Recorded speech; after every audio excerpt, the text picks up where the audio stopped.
अच्छा जी, दिफा का जो दाल है इसको हम थोड़ा सा इसके अंदर ले आते हैं तो कैसा लगेगा यहाँ पर।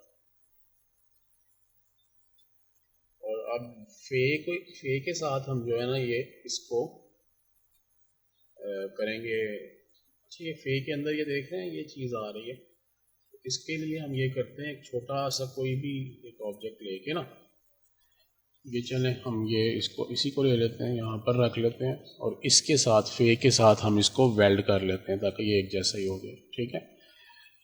अच्छा जी, अब ये करेंगे कि हम ना ये फे के साथ दाल को ट्रिम करेंगे।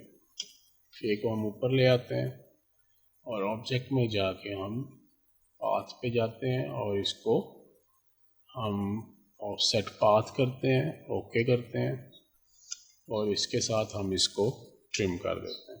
ठीक है जी, ये दाल अब इस शक्ल में आ गया। नुक्ता ठीक है, फे का इसका कोई इशू नहीं है। अब ये एन के साथ हमें फे अलिफा जो है इसको ट्रिम करना है। ऑफसेट पाथ पे जाएंगे, ओके करेंगे और इसको हम ये नहीं जला। ठीक हो गया। अब ये जो हमने कॉपी ली है ना, चलें इसकी वो कॉपी को छोड़ें हम।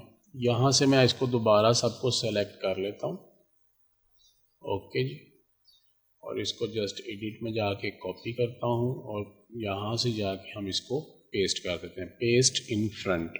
ठीक है, ये देखिए ये डुप्लीकेट आ गई है इसकी, और इसको हम सारे को कर देते हैं वेल्ड।